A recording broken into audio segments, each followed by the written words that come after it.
Welcome to this episode of Season 4 of The Common Bridge, where policy and current events are discussed in a fiercely nonpartisan manner. The host, Richard Helppie, is a philanthropist, entrepreneur, and political analyst who has reached over 3.5 million listeners, viewers, and readers around the world. The Common Bridge is available on the Substack website and the Substack app. Just search for The Common Bridge.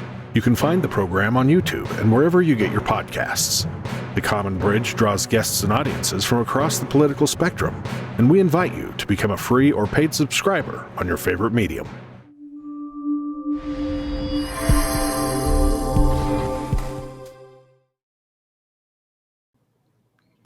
Hello, welcome to the Common Bridge. We have a return guest today. Very interesting topic. We're going to be talking about big tech. We're going to be talking about the government's role in perhaps controlling that big tech. And we have an expert with us today, back on the Common Bridge, Adam Kovacevich. Adam, it's good to see you. How you been? Great. Thanks for having me back. Great. Adam, of course, runs the Chamber of Progress. It's a center-left trade association. It's funded by the largest of the big tech players from A to Z, including Airbnb and Amazon, to Google, to Meta, to Zillow, and just about everything in between. You can find them at progresschamber with no space.org, progresschamber.org. Been a lot in the news about information, misinformation, disinformation, content moderation. And in episode 177 of the Common Bridge, back in October of 2022, we talked about the role of technology, specifically big tech, in our lives, and now finding a place where it could be abused for power versus used to enhance our lives. And I hope that you read that or listen to it in our archives. So, Adam, since our last conversation, big tech has had a little more transparency. I mean, transparency with the old definition of transparency. So we've had the Twitter files, and through Matt Taibbi, Barry Weiss, and Michael Schellenberger. We've talked a little bit more about the shadow banning that's gone on. And, just to me, it looks like any other kind of creeping corruption. First it's a one-off, a couple more exceptions, then a standard practice, and then an overreach. But today we're going to be talking about the FTC and Amazon. The FTC's, the Federal Trade Commission, is looking at Amazon. What is it that the FTC is alleging today, and why should this be a concern to us?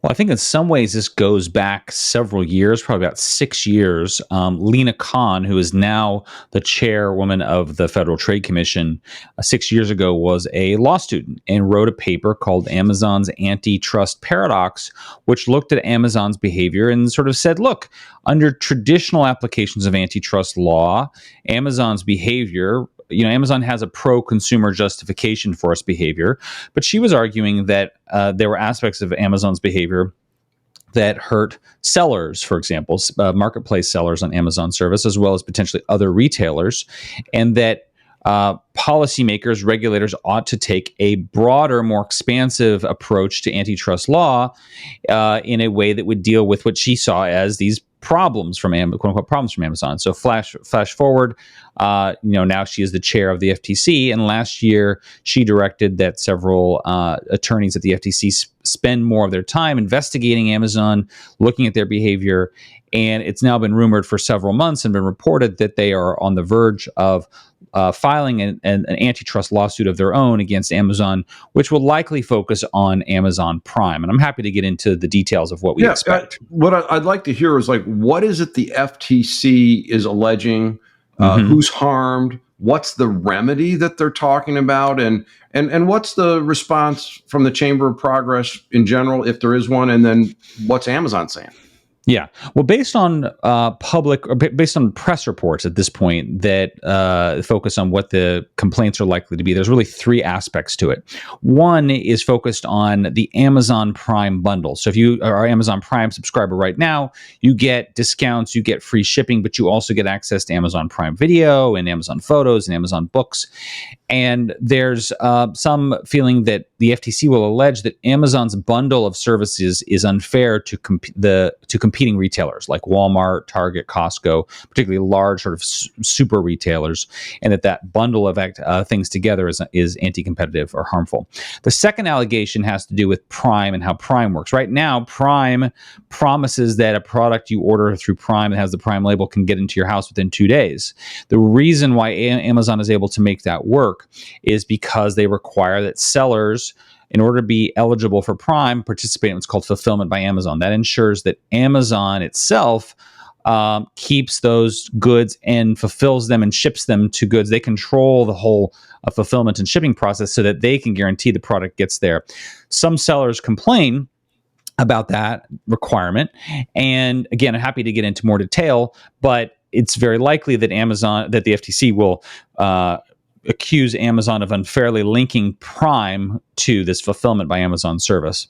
The last area that they are expected to bring a case on is what's called the buy box. Right now, you search for a blender on Amazon, and you go look on the right hand side, and there's a box that says buy it now or add to your cart. That's essentially a sale for a particular seller. There might be multiple sellers of that good, but one seller is picked to have the quote unquote buy box.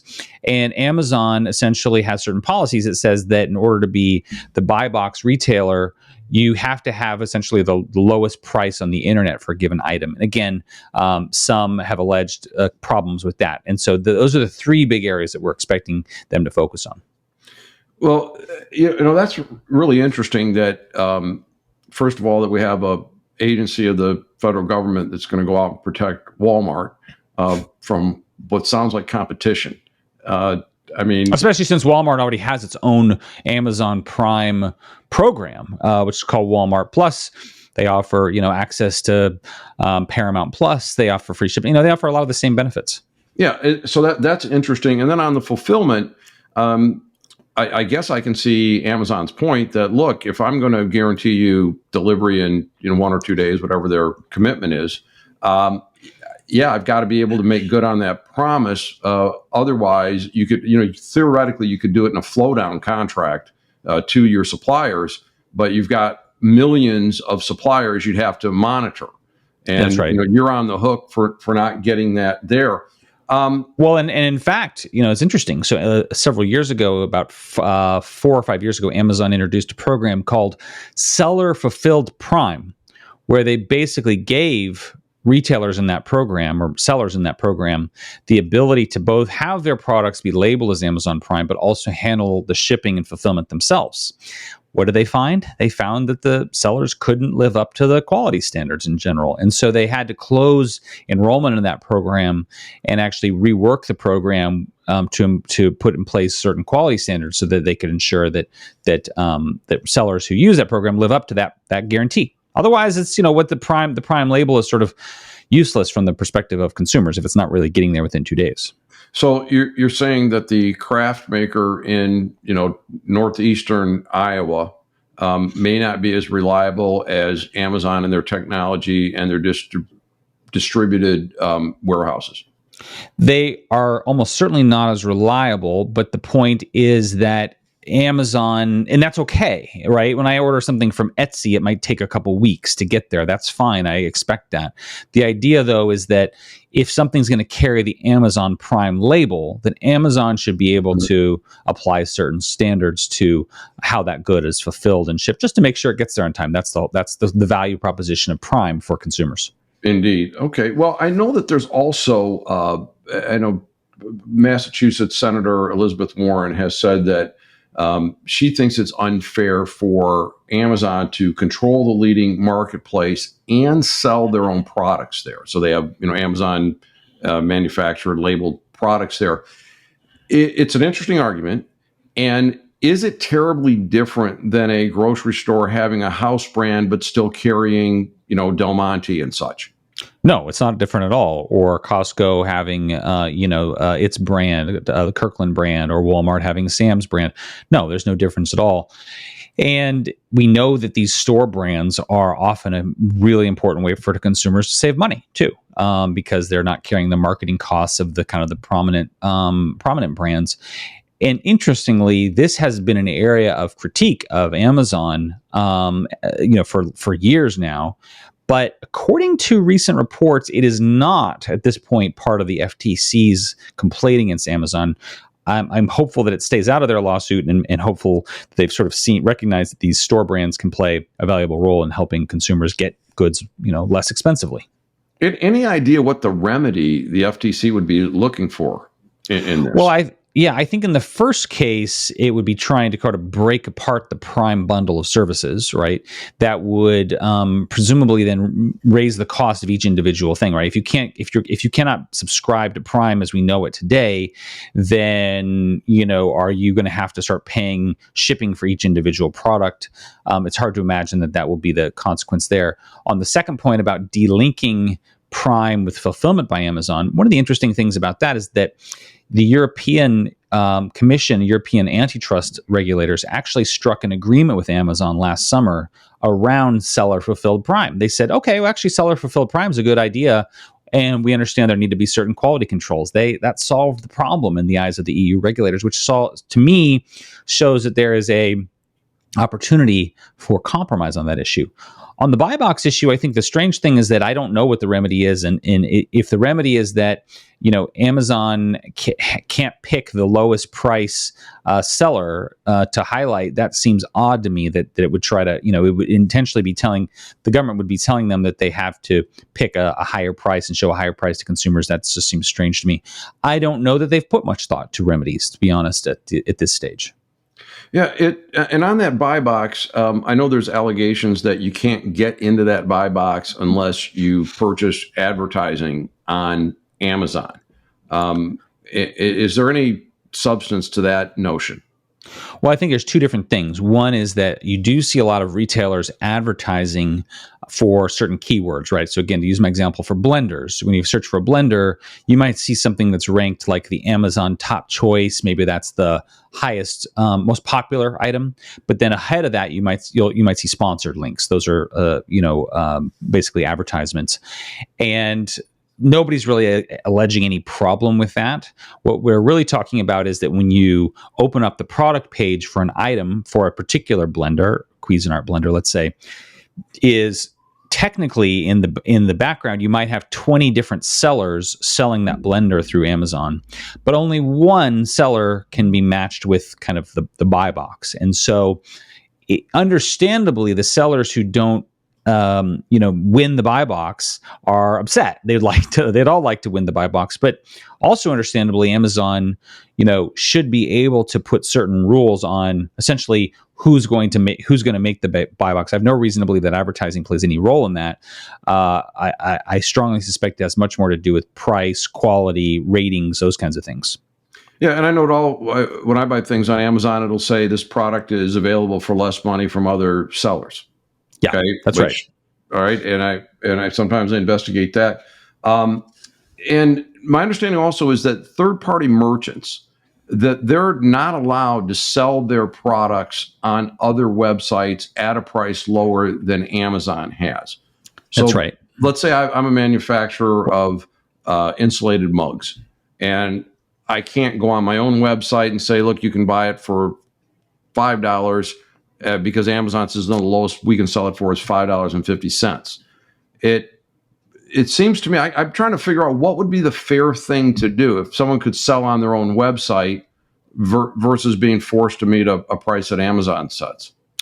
Well, it's important to say that the seller sets the price. Amazon doesn't set the price. And Amazon doesn't say that you have to set the price at a certain spot. It just says that if you, the seller, are selling that good for a lower price somewhere else on the internet, you're probably not going to be featured in the buy box. Somebody else will be featured in the buy box. And that's because Amazon, as a general matter, doesn't want to, they want to be able to promise their customers that they're getting the lowest price, right, on the internet. And so there is a theory that rule or that aspect of Amazon's criteria has forced sellers to lower their prices elsewhere on the internet. And, I think it's sort of I'll be honest, it's sort of an odd argument. There's already a lawsuit against Amazon on this point by the California Attorney General. There's also a plaintiff's law firm who's been pushing this theory for a couple of years now. There was a case by the Washington, D.C. Attorney General, which was actually thrown out. And interestingly enough, it was thrown out because the judge said that it was not plausible. It was not. They hadn't provided any evidence that the central allegation that Amazon's policy had forced other people to lower their raise their prices. So anyway, it's just there has not a lot of evidence there. Yeah, I mean, again, it's an unusual. All the things that big tech is stumbling into, and some of the things that some people might say are outrageous. It's just odd that they're kind of picking here. I know my own personal shopping preference, and I'm a Amazon Prime user, is if I can find something not on Amazon, I'll typically go there. Some of the places, their technology is just so horrible, you can't get the product, and I won't name them. But I like to do a lot of grilling and barbecuing, and the best meat thermometer is a thing called Thermopops. But they're not on Amazon. Yep. And I don't know how they're doing. I purchased some lawn equipment a couple months back. Also not on Amazon. It was a specialized, like a lawn fence, and I had to go to a specialty retailer. So yeah, they don't have everything. I think it's a good important point. Yeah. The question that I'm still trying to figure out who the harm is, and then and this other part about bundling the delivery services with the purchasing with the marketplace. Is the proposed resolution that Amazon doesn't use their own distribution? Well, the proposed resolution is that that you as a seller could still have your product labeled Prime, even if you don't use Amazon's fulfillment service. And again, what Amazon's agreed to in Europe is essentially that. But they said, we're willing to offer that. So long as we can put certain rules around fulfillment by Amazon to ensure the product is getting there in time. I just mentioned that because I think it sort of shows that they're actually, if to the extent the FTC is concerned about this, I'm sure that Amazon would be willing to make that concession in the U.S. just as they've done in Europe. It seems odd this would have to come to a lawsuit. On the other hand, Chairwoman Khan really made her reputation in going after Amazon. And so I think it's somewhat difficult for her to, her sort of optics to appear overly conciliatory to Amazon, even if they're, but this has been her approach through many, many situations. She'd rather sort of sue than extract a compromise.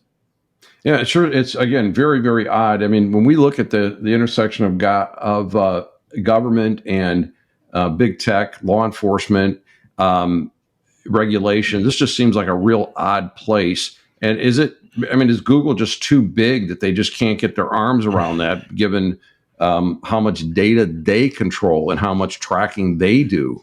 I mean, it seemed to be like Google would be, and I know they're one of your members, but it seems to me that Google would be a more readily available target, and it would make a lot more sense to break up search and marketplaces and mail and advertising and all the things that they do kind of in one bundle, looking at us each as a set of data that can be tracked and processed. Well, in fact, there are 2 active federal government antitrust lawsuits against Google too. So I think, one actually starts in court next week. That was a case that was launched by the Trump administration against Google over its search distribution agreements. So right now, if you open up Safari on your desktop or on your phone, Google is the default search engine right out of the box, and Google pays Apple a fair amount of money to be that default position, and they do the same thing for phone operators to be the default search on new phones. And the central allegation of the Department of Justice is that these deals should have given Google an unfair leg up. Now, I think these deals are more akin to, Oreo paying a supermarket a lot of money to have a lot of shelf space. That's a pretty ordinary type of deal that we've seen. It doesn't mean that people can't pick Hydrox, right, or other kind of cookies. It just gives them a prominent position. So, but that case is going to start in court next weekend and will unfold over 8 weeks. The Department of Justice also has a lawsuit against Google over its advertising tech network, and kind of an allegation that it owns and controls too many parts of the ad tech space. That case probably won't see court until next year or the year after as well. But yeah, so there are active cases there, and there's an active case against Meta by the FTC. There's a long rumored potential case against Apple. So all the big tech companies have kind of cases or prospective cases against them. Yeah, and again, it seems a little unusual that we've got one part of our government that is saying we need to control these. We've got another part that's saying, we want to get this geofence data from Google. And I've been doing some research leading up to our talk today that Google had a geofence warrant that gave over 5,700 phones that were in the general vicinity of the Capitol on January 6th. So it's not like, hey, we think this person's there. Can you verify it? It was just tell us everybody that was there. I think this has some civil liberties implications, and it's being directed by one arm of the government. How does this get reconciled in your world and in the world of the regulators in D.C.? Well, it's a great example. I worked at Google for 12 years, and so I spent a lot of time on this question of law enforcement access. These sort of geofence warrants were becoming an increasing, issue for companies to deal with. Companies would prefer law enforcement to come to them and say, "Okay, we have reason to believe that John Doe committed this crime." Shared, will you please? Here's a warrant with John Doe's information. That's a lot higher standard than a geofence warrant, which says show us everybody who was in that area at the time. The companies puts the companies in an uncomfortable spot. But I do think one of the things you're kind of pointing to is I think that policymakers have kind of a they have kind of a split relationship with particularly big tech platforms. There are some who want to break up their power, and then there's some who want to harness their power for whatever their goals are. Yeah. And I think that's a kind of a shorthand there. Yeah, this is the kind of thing. The newspeak, I think, is content moderation. That's newspeak for censoring, and look, we're not going to do that, saith those that we elect. But wouldn't your members, or you in particular, make a difference between, a legitimate law enforcement inquiry versus, the politically elected administration, suggesting that Facebook or X, formerly Twitter, throttle certain content and certain speakers? Well, I'm one who believes that content moderation is basically essential if you want to run a healthy platform. There is almost no platform that's both a successful social media business and that lets anything go, right? Maybe Parler lets anything go, but the fact is they're not a successful business. On the other end of that spectrum, Instagram, has quite a bit of content moderation, and they're extremely successful as a business. So I think if you want to particularly if you want to attract advertising, you need to have some kind of content moderation on your platform. And you can disagree about what things should be allowed or disallowed, but I think in general it's kind of an important thing. But Adam, the general on content moderation, and we've talked about Section 230 on our last talk and what these companies are doing as businesses. All right, and I think we have an agreement that clearly illegal content, child pornography is the prime example. Would have to be moderated. But this is more than moderation. This is, we don't like this group talking, so we're going to throttle them. I've seen in recent days fairly prominent political figures, demonstrating that they've been shadow banned, and so that their voices can't get out there on Meta and on X. And these places are becoming the public square. So, and particularly, we now, we had the Biden administration can't come right out and say, yeah, we routinely made requests to throttle content. We don't have to rehash chapter and verse. We all know what they are. That to me is a lot different than a group inside of any of these companies saying, hey, these folks are talking about gun running, child pornography, what have you. That to me is like, how do we prevent that? Because we literally have to have one part of the government suing another part of the government. Yeah, in general, there's not a lot of dispute about platforms. There isn't any dispute really about platforms removing illegal speech. But there's a lot of speech that somebody might say is awful but lawful, and so it does mean that platforms have to make a lot of tough decisions about allowing speech, which is legal. Neo-Nazi speech, Holocaust denial speech. Parler might allow that, but Instagram doesn't, right? And that's okay for both of them to make different decisions. I don't think we have one town square. I don't love that analogy, but we certainly have room for multiple social networks that have different platforms. I think what you're pointing out is that there is a lot of effort by policymakers to what's called jawbone the platforms to take certain steps. Certainly, there's been steps by the Biden administration to do that. Certainly, the Democrats in Congress, but Republicans in Congress too. During the speaker debate, came out that Kevin McCarthy's office had lobbied Twitter to restore Marjorie Taylor Greene's Twitter account, right? So it happens on both sides. I don't love that. And I know the companies, it puts them in an awkward position. Sometimes it can be valuable for, to get information from the government about new threats. For example, if you saw that China was, engaged in a pretty sophisticated cyber attack or spoofing regime, I think if I was Twitter or Facebook or Google, I'd want to know what the FBI knew. And that intelligence can be helpful for them. So I don't think it's as black and white as maybe some might think. Yeah, I don't think anybody's making the case that it's black and white. And I think that the point about legitimate law enforcement. So by way of example, during the Clinton administration, they put a wall up between the CIA and the FBI. And I'm trying to recall her name, Jamie. I'm blanking on her last name, but actually wrote the rule. And in hindsight, they believed that was one of the things that let the 9/11 terrorists conduct their operation, because the CIA couldn't share what they were learning from overseas with the FBI. So we've got those legitimate criminal pursuits. But I'm just wondering how would your members react to differentiating between a investigation of a legitimate criminal or terrorist threat versus, hey, don't let the MAGA Republicans talk. We saw the president a year ago set the table for that. I just read this morning that we had a prominent senator talking about we want to destroy that voter block. And again, I don't agree with them, but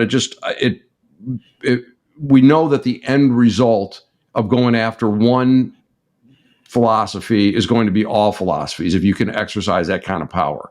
So where are your members coming down on this?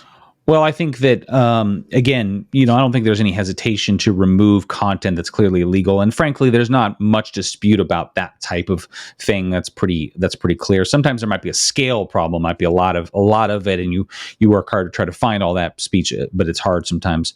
I think that, candidly, on the other side of it, I don't see platforms saying let's silence all the MAGA speech.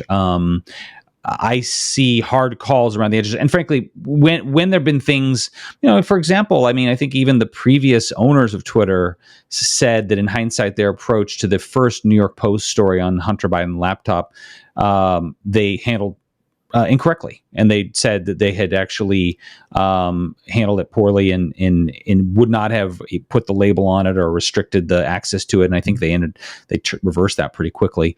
A lot of times these kind of things can actually generate more interest in the topic. So I think anyway, I've seen that happen quite a bit.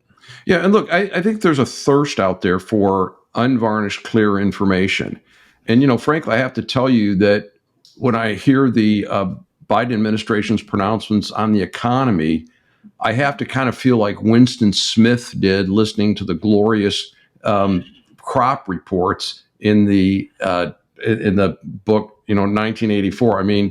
Americans are struggling. The dollar value is down 17% during the administration. The home mortgage costs are up 250%. We've had a credit downgrade, a lot of downward revisions after the fact. the fundamentals of the economy are not doing what they should be doing for your average American, and the spending that was packed into those bills is now still rippling through the economy, and there's still a lot more damage ahead. And it just kind of bothers me that any of these big platforms would influence the content that gets out there. I mean, numbers are numbers. We should be able to talk about them, not have to be flax. And I share your point, by the way, jumping back to the New York Post. Yeah, that's a lesson learned. But that pile on 51 of the intelligence heads who bolstered the same fake story were never held accountable. Yeah.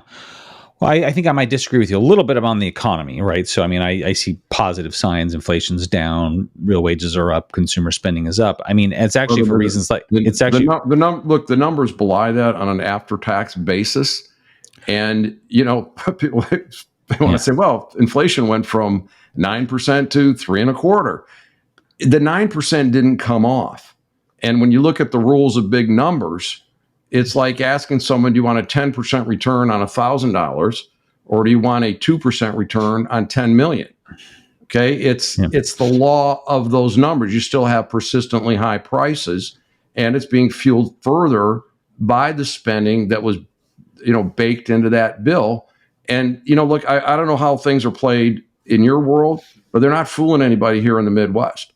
People go to the grocery store, people go to the gas station. People buy clothes.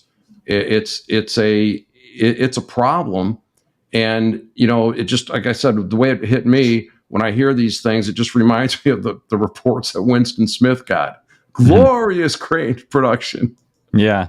So, well, again, I have a respectful disagreement on this point. We agree to disagree. I think my concern is that I view, for example, this case against Amazon, targeting Amazon Prime, to be not a wise move, right, particularly for economy. This is something that a lot of people depend on, right?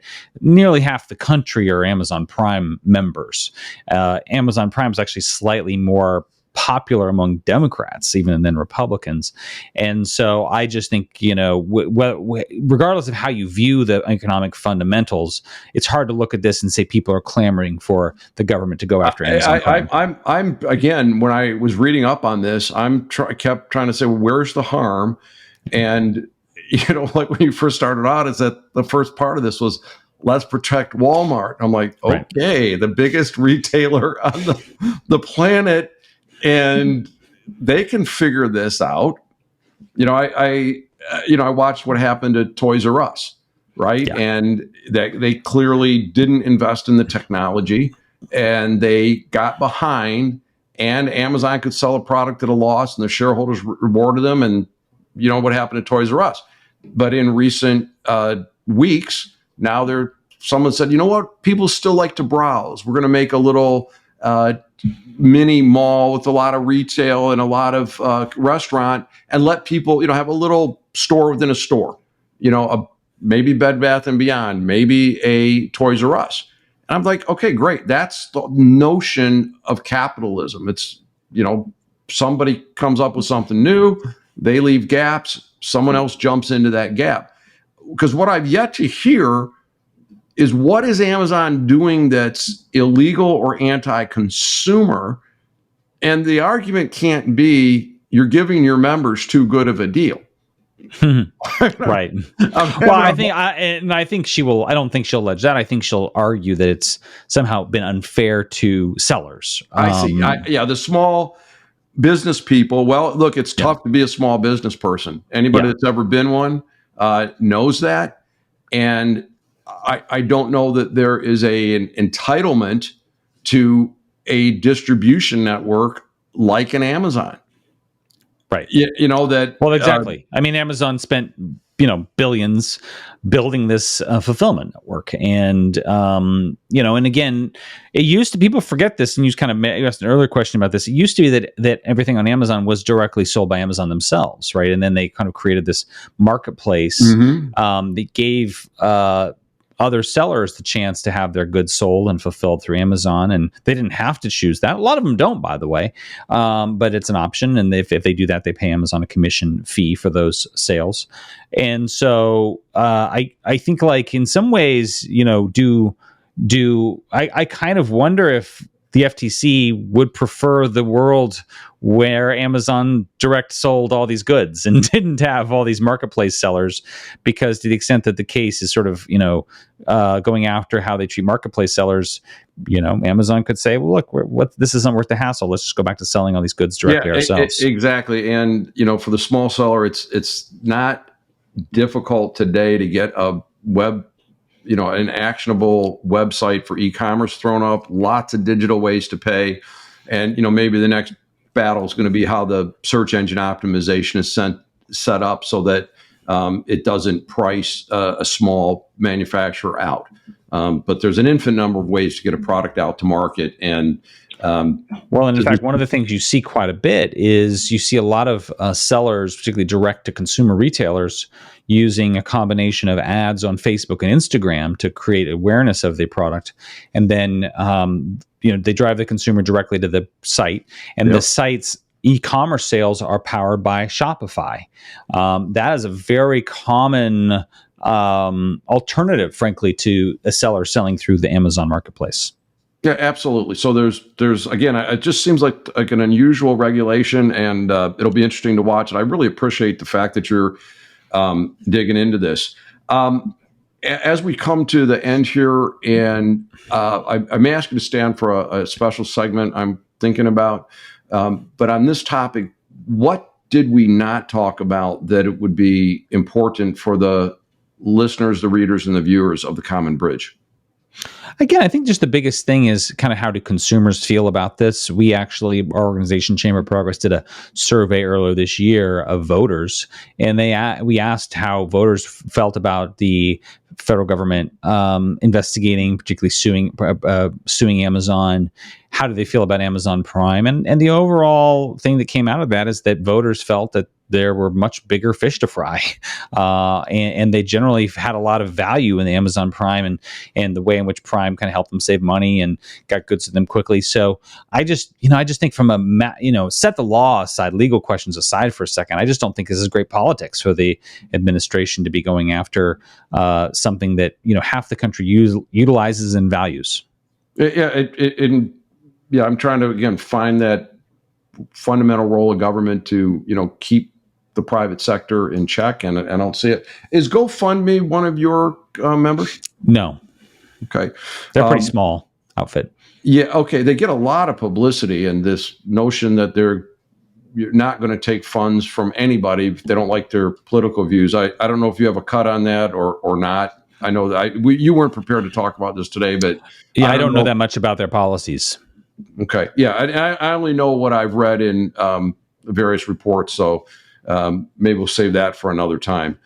Adam, you've been great with your time, as always, and your knowledge, and this is terrific information that people need to know about.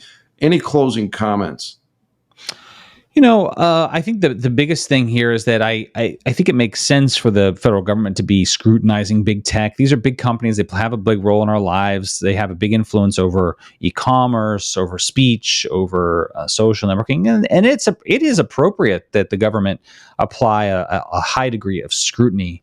But I also think it's important for them to be careful about what problems they're trying to solve. Are these problems that are rooted in something consumers have really complained about, or are they rooted in, I think in this case, sort of a longer held ideological agenda?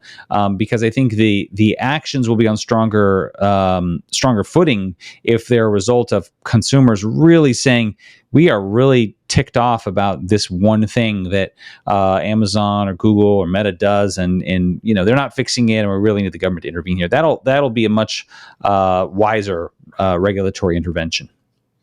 Great.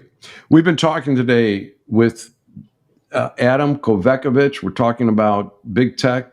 We're talking about the role of government, and we're talking about this progress as a human race with technology available to us for the enrichment of our lives, or perhaps to be misused. And this is your host, Rich Helppie. signing off on the Common Bridge. Thanks for joining us on the Common Bridge. Subscribe to the Common Bridge on Substack.com or use their Substack app, where you can find more interviews, columns, videos, and nonpartisan discussions of the day. Just search for the Common Bridge. You can also find the Common Bridge on Mission Control Radio on your Radio Garden app.